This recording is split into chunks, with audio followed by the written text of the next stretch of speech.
following show contains adult content. It's not our intent to offend anyone, but we want to inform you that if you are a child under the age of 18 or get offended easily, this next show may not be for you. The content, opinions, and subject matter of these shows are solely the choice of your show hosts and their guests, and not those of the Entertainment Network or any affiliated stations. Any comments or inquiries should be directed to those show hosts. Thank you for listening.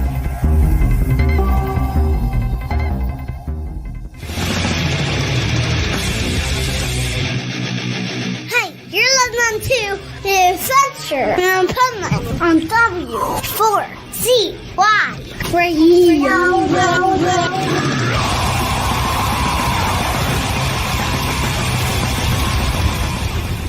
Wake up, America!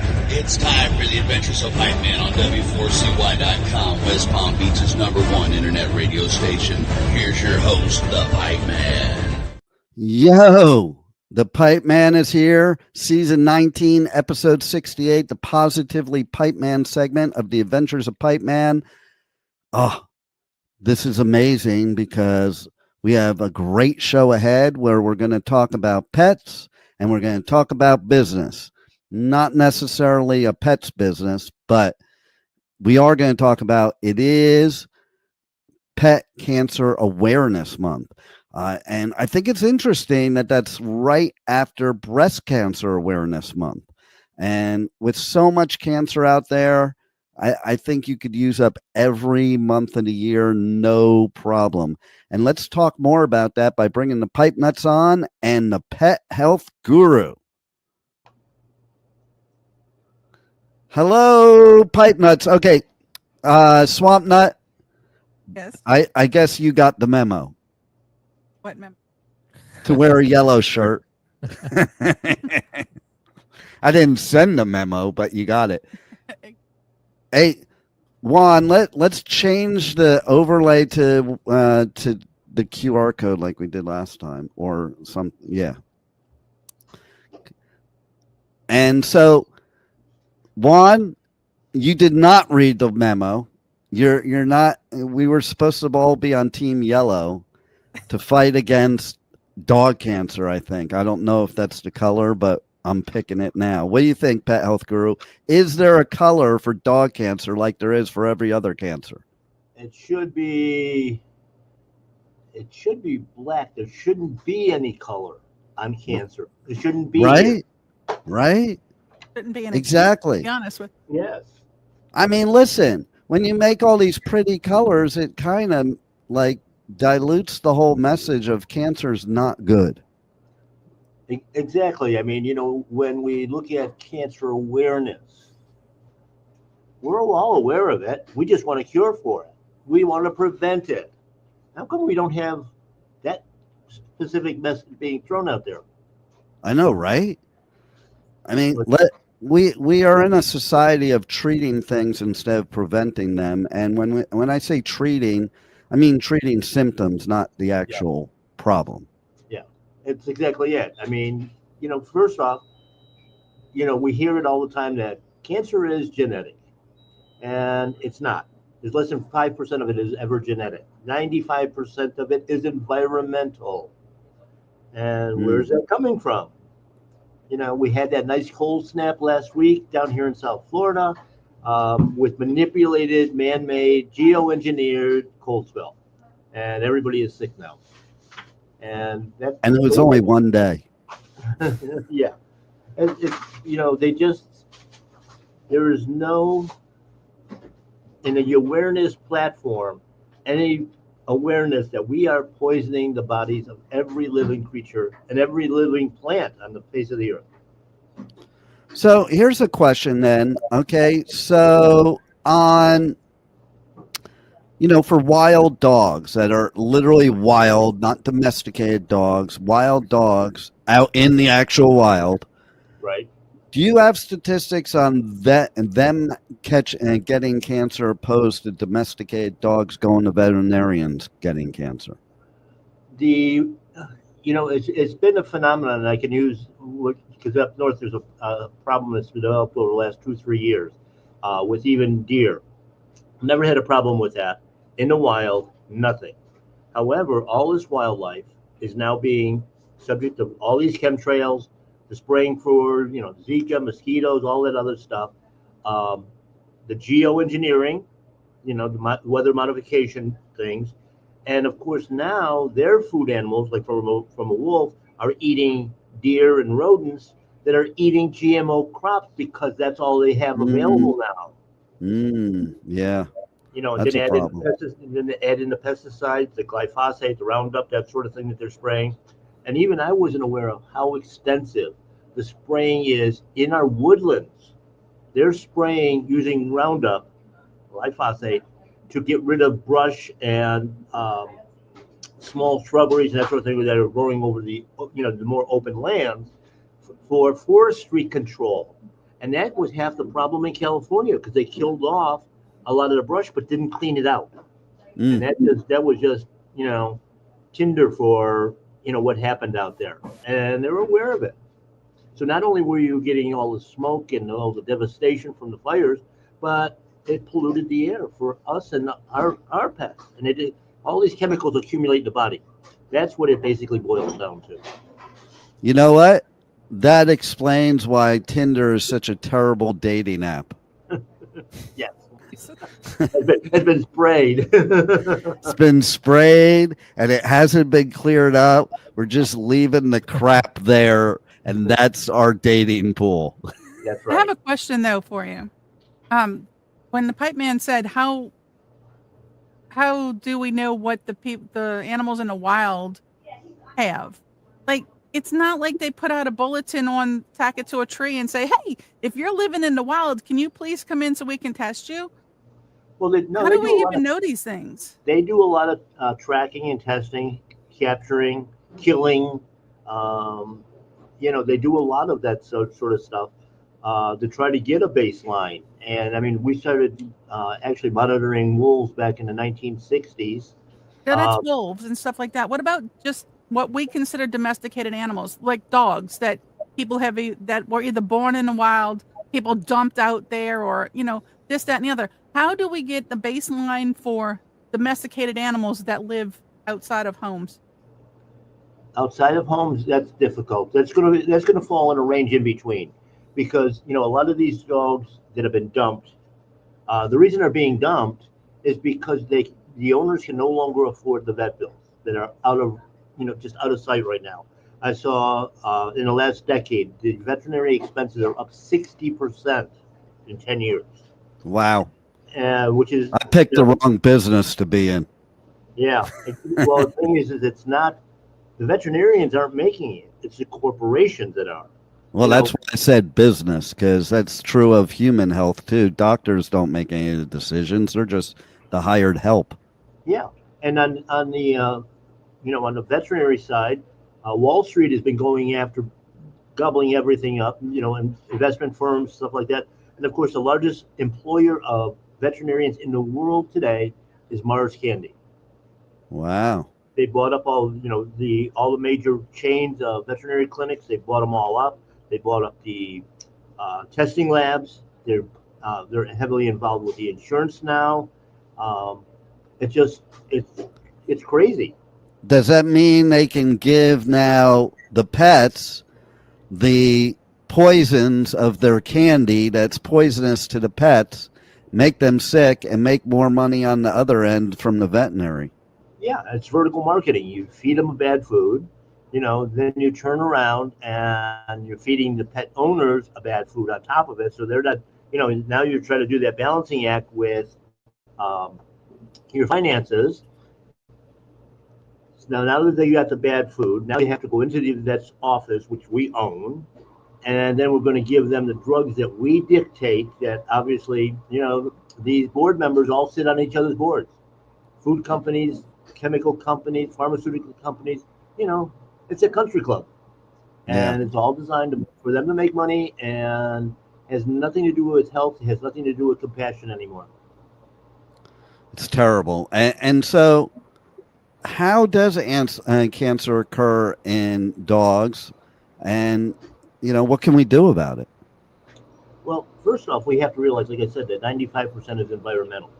And the thing is what they call cancer cells are actually just defensive cells that the body has naturally.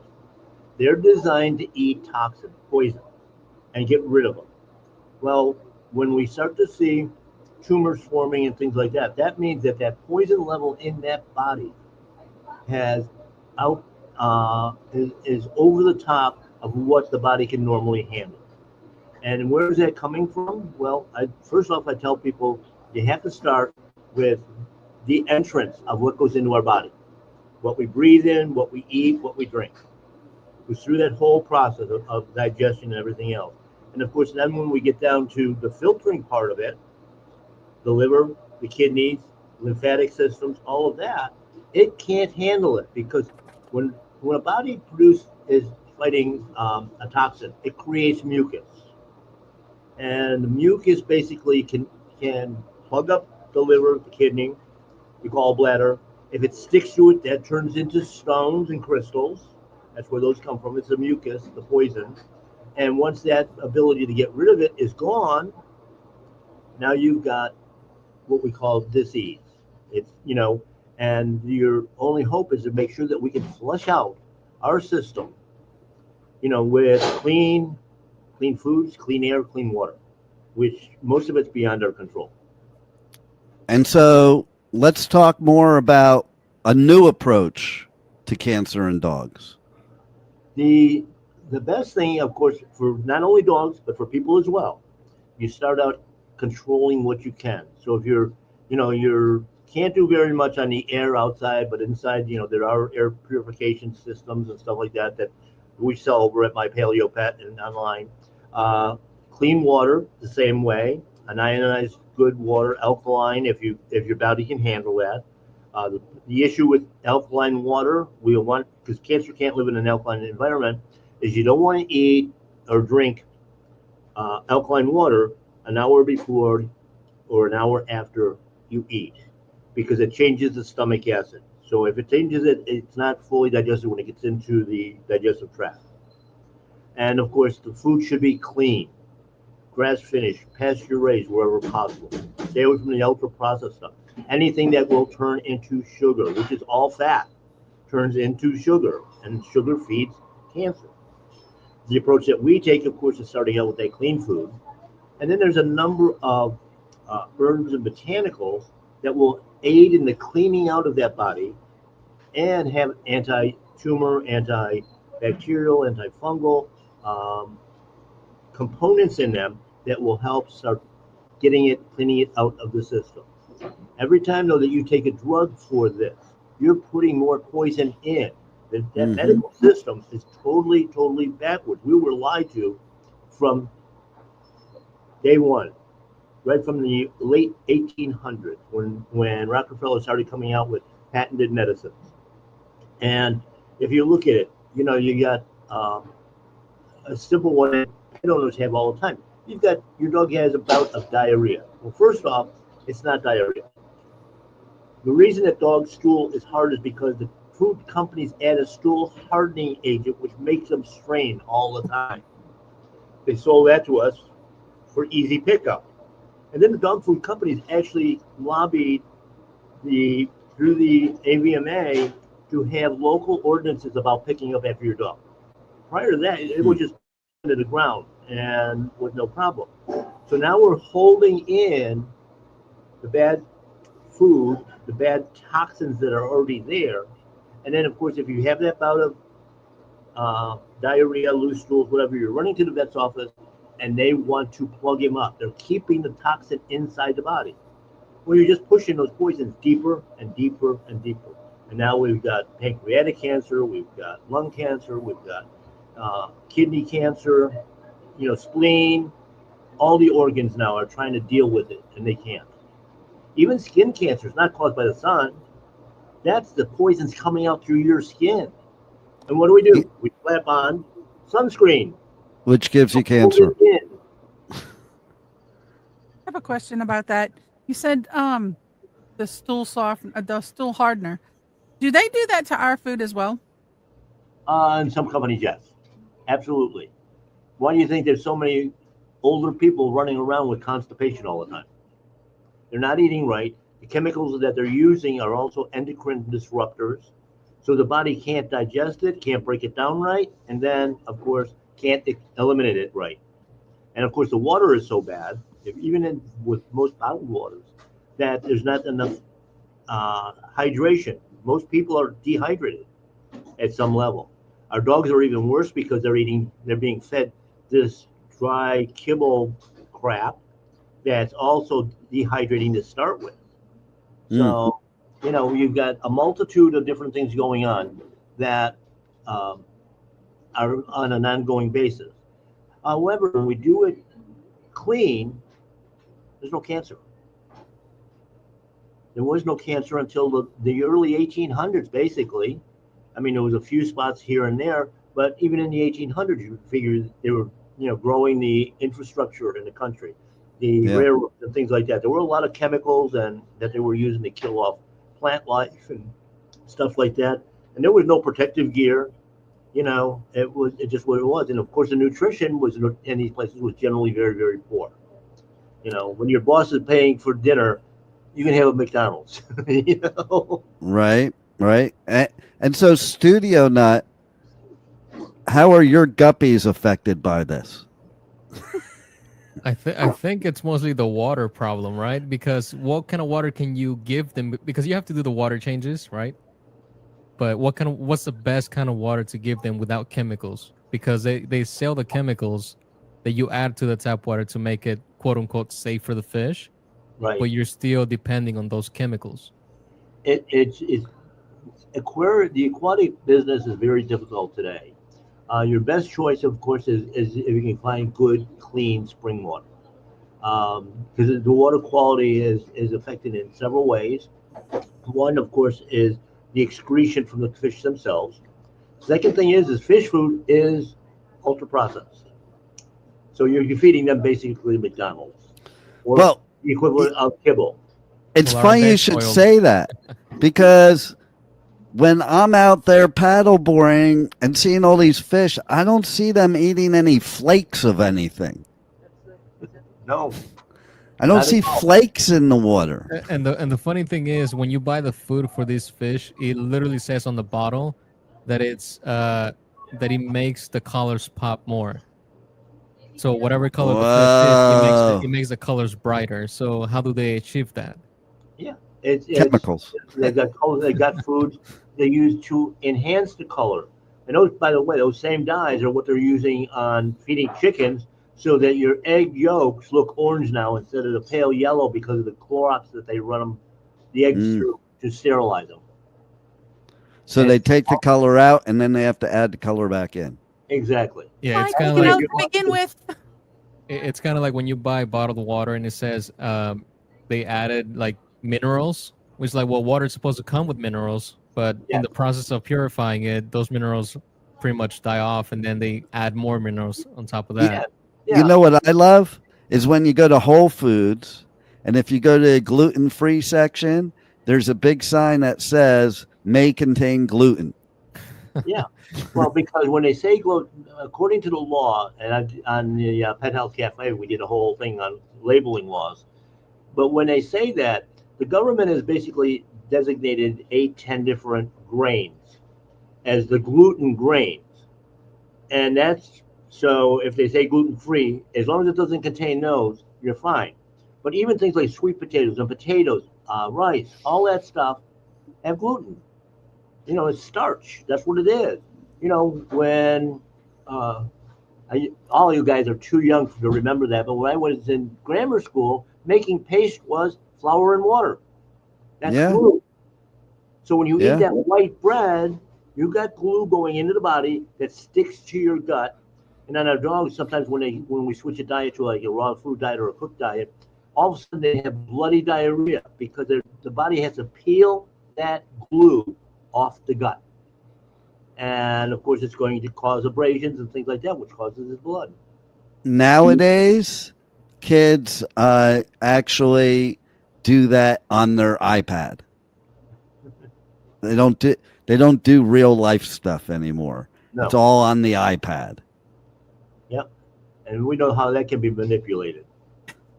No doubt. Like, I mean, just look at how many places that we've been shadow banned and taken down over the years.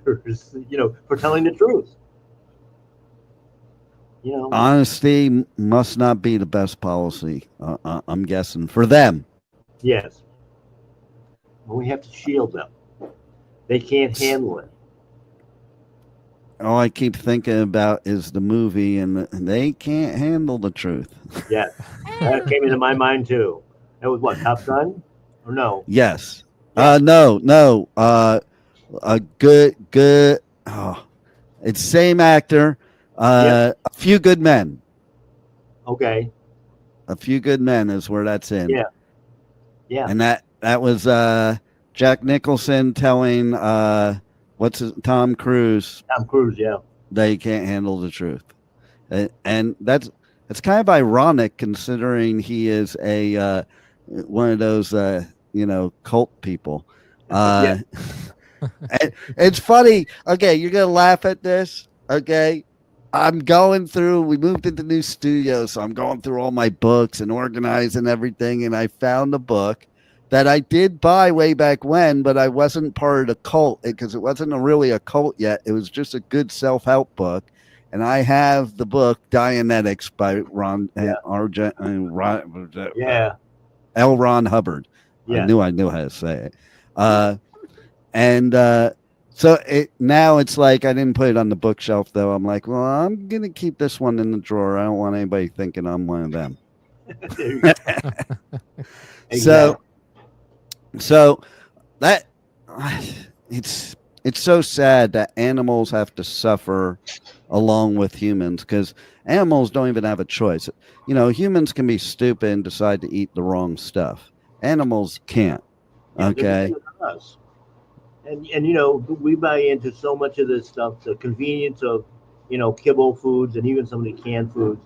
And it's funny, I was listening to an interview with a board certified veterinary nutritionist that worked for one of the big companies, and she's saying with all this so-called science behind what the ingredients are and the nutrition behind it and all that, she says we actually don't know very much about anything.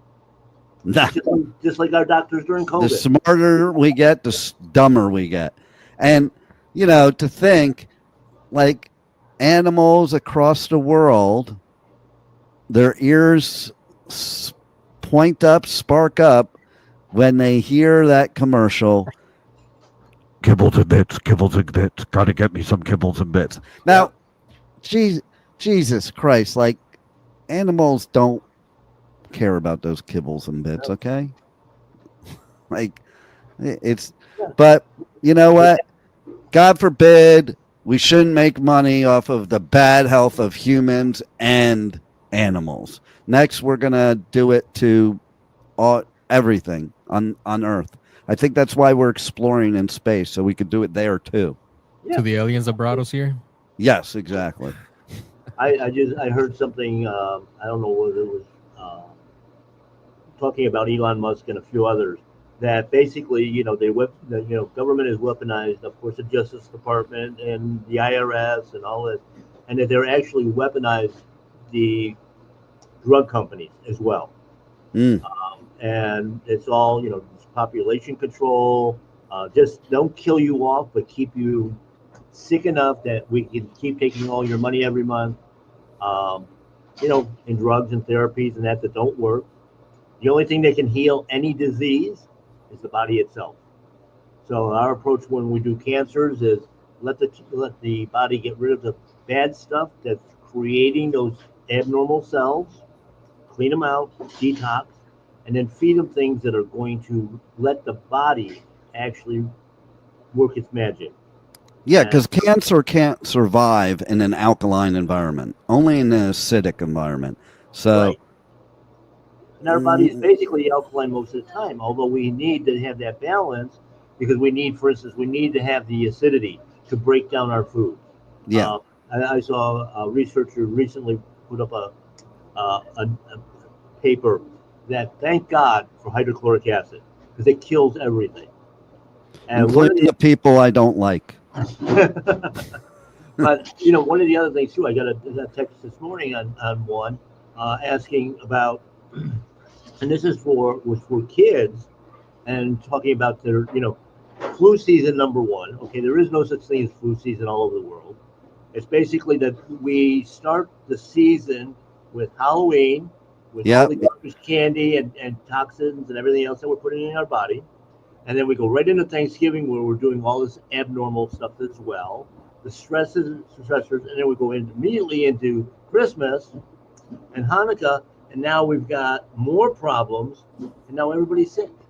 I'm glad you brought that up because I was going to say something actually, because next week when we have you on, we're going to talk about the holidays and holiday food and everything having to do with animals. But I've been saying that for years. The flu season is not because of cold weather. By the way, I'll tell you why it's not because of cold weather. For the same reason that people go to prison and they put it on freezing in there, because germs don't spread in cold weather. They spread in hot weather, okay? Bacteria, all that stuff survives. Otherwise, you wouldn't use a refrigerator or a freezer. By the way, people, just a little common sense. The flu season is because we put so much over stuffing, no pun intended, of our body through, like you said, Halloween, Thanksgiving, Christmas, Hanukkah, New Year's.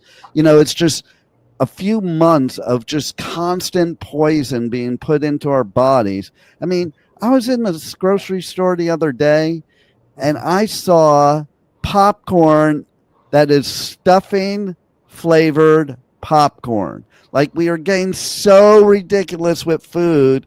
Like, there is no like uniqueness. Like, M&Ms used to be just M&Ms. Now every company has a form of M&M, and every company has a form of a Milky Way and all this.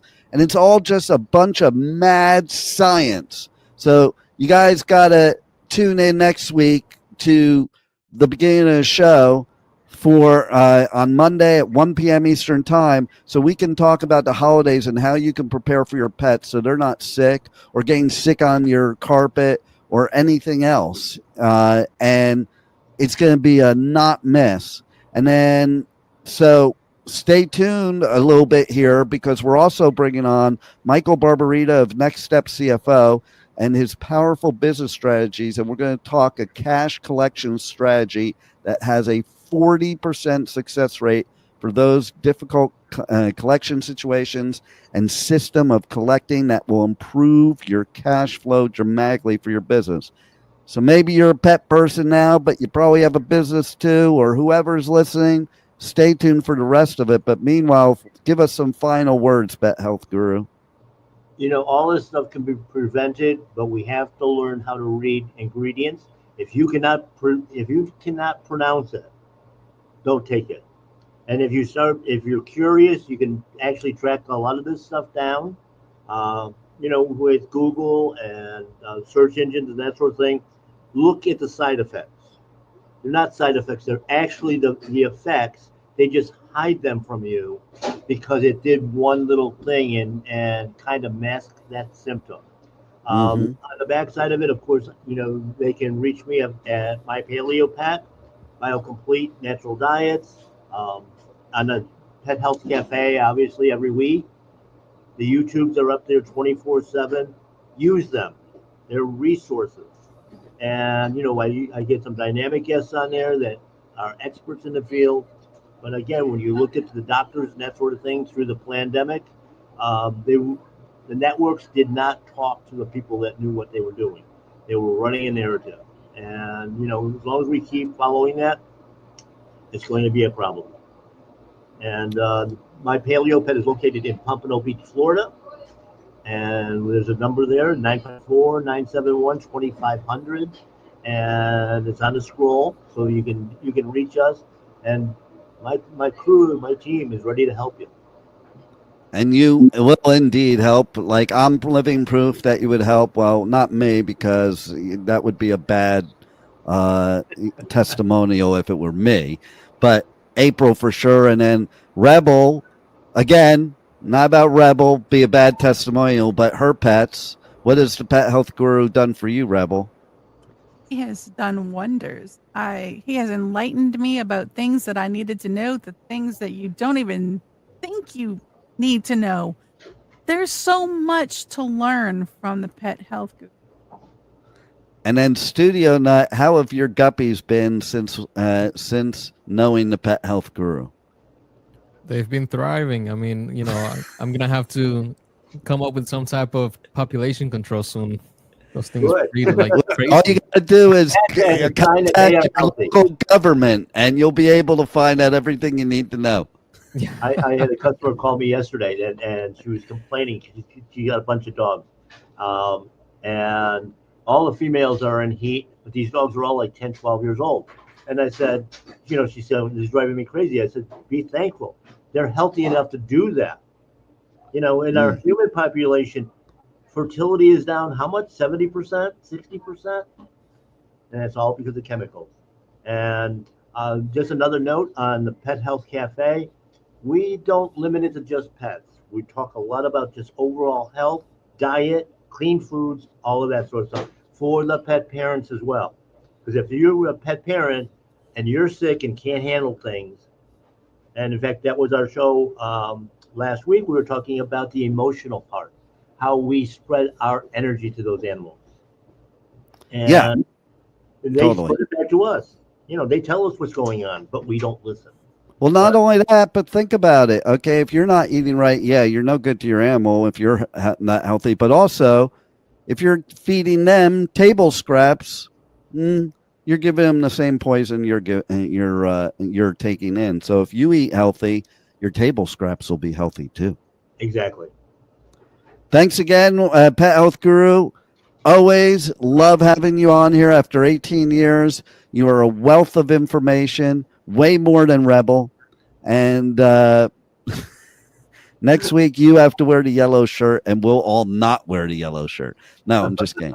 But anyway, so for those of you who like to go to festivals, we are giving free ticket giveaways to the 2026 festival season is already starting. It's not even 2026 yet, but we're doing giveaways to Sonic Temple, which is one of the biggest rock festivals in the whole United States, maybe even the whole world.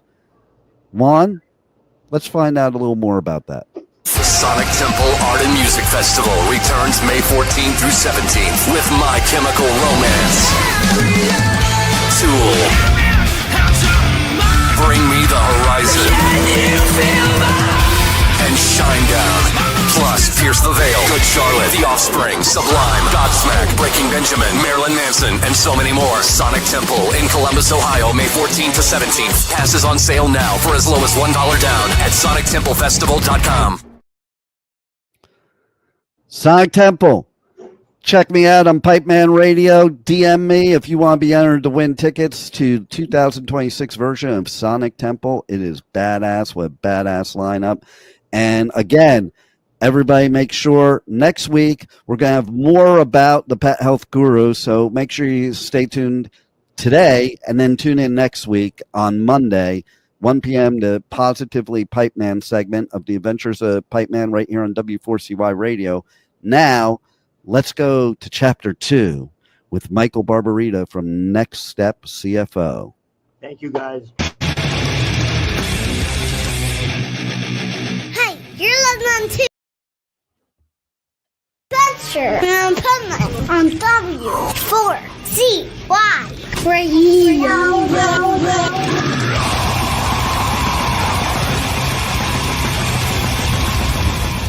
This is the Pipeman here on the Adventures of Pipeman W4CY Radio, and this is the Positively Pipeman segment where we have our resident expert on powerful business strategies.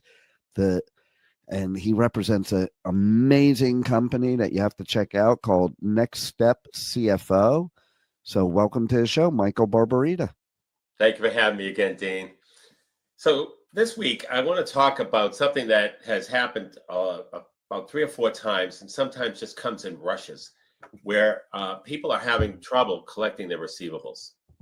Now, if you want to be good at collecting receivables, which should be every company you could think of, if you want to be good at collecting receivables, you really have to have an accounts receivable policy that's done consistently. You can't take a vacation from it. You've got to stay right on it. And I'm going to give you an example of an accounts receivable policy that has worked very well for my clients once they establish it and actually put it finally implement it and execute it. So first of all, somebody, and it might be the business owner, I prefer it not to be, more like a bookkeeper, they need to review accounts receivable once a week to determine if there are any past due accounts. Now, if you have terms and people are paying within terms, I'm not talking about that. I'm talking about those past due on the accounts receivable report that start to fade to the right on the accounts receivable report, meaning they're over 30 days or anywhere between 1 and 30 days past due, over 30 days, over 90 days. So once an account gets past due, anywhere between 3 and 7 days, you need to call them. So you need to make a policy to call those customers and see what if there's a problem, or just make a courtesy call and reminding them that their account is past due. And by the way, every month for any past due, even if it's on time, every month you should be sending statements to your customers with the balance, with the open balance. So that should be happening in the background. And so the clients get a call, you leave a message if they're not there.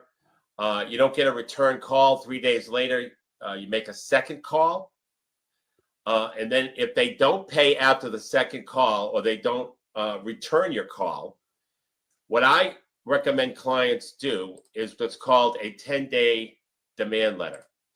And what I'm going to do is I know for the people who are on the road listening, I'm going to give it a shot here and share my screen and show people a specific, and I'm going to walk you through this 10-day demand letter. So what it is, if you went to a collection agency right away, this is the first thing they would do. So what I'm doing is I'm circumventing going to a collection agency and having you prepare it. It's called a 10-day demand letter. And what it is, it's a letter that has your company letterhead, the date, and then 10-day demand in big, bold, higher level font letters. And then attention to whoever is the customer. And then you list out the invoices that are past due one by one, plus make sure you put an interest line item in there at 1.5% a month, because sometimes they will pay the interest. Then you put down the total due and you write, this will be turned over to collection attorneys if payment is not received by 10 days after the date of the letter. And you could put actually the date on there.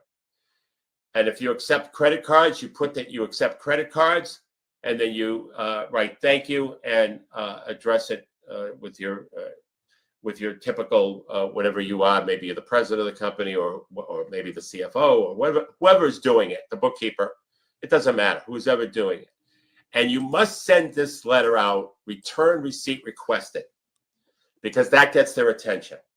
Now, people are going to say, "Oh, I don't want to give that to a good customer." The point is they're not a good customer if they don't pay. And if you let it go once, they're going to do it all the time. I've experienced that myself. Like anybody that's ever owed me money, whenever you're nice to them, they don't pay you. That's right. And so all I'm saying is that they owe the money. Let's tell them that they need to collect it. Otherwise, they're going to go to a collection agency. Now, after 10 days, if you make one last courtesy call, and then if they don't respond to that call, then you take it to the collection attorney. And the reason is it's very simple. And I've done it. I do it all the time. And I have I have threatened to repossess vehicles of companies. I've actually repossessed a vehicle, although they paid as soon as the sheriff comes to take the vehicle. That's it. The ball game's over. We're getting a check. See, the problem is that companies that are experiencing accounts receivable problem isn't because the customer doesn't have the money. They're just deciding to pay somebody else. That's all it is. Yeah. So all this does, especially you have to send it certified. It reminds them to send the letter. Now, 40% of the time, in my history and in my experience, 40% of the time they'll pay off of that letter. 20% of the time they'll pay it with the interest. You can force the interest if you want. You don't have to. And make sure all your invoices say that 1.5% interest is due on a late payment. That's very important to put that in there. But even if you didn't, still put the interest in there on the demand letter. So so 40% of the time you're getting paid faster, and you're getting paid sometimes a little more because of the interest. But and then if they don't pay, then they're probably going to be deadbeats if they don't pay. And that's when you put the collection agency on them. And you make sure you have a collection agent who is also will go to small claims court for you and all that. They take a third, and that's why I do the demand letter, because it circumvents that. But it works extremely well. And it gets 2/3 is better than nothing, because that's what you'll end up with is nothing. You know? Right. So, and that's another thing I think that's important to focus on, because when people are like, well, I'm not going to use a collection agency because then I won't get all the money. Well, you're not going to get any of the money otherwise. And they think these people are going to pay them. I've had people that literally tell me that they didn't get paid, so they can't pay me. I'm like, yeah, you're getting paid by your client, and your business has no bearing on whether you pay me. That's right. Like, that's right. You can't say that to FPL, which is the electric company here in Florida. You can't say that to your, your car payment, your mortgage payment. They don't care who doesn't pay you. It's your obligation to pay them no matter what. And that's the point. They're paying. There's nobody who has zero in the company bank account today. They always have something, and they're paying something. Yeah. Exactly. And so, the reason why your account is past due, or your client or customer is past due, is because they're paying something else, and they're not giving you the priority. And this demand letter puts you up above anybody else they were thinking of paying before they paid you. Yeah, it simply does, and that's why it works so well. But there are clients, 60% of the time they were going to be deadbeats anyway, that you have to take to collection, and you let the attorney handle it. It's in their hands from then on.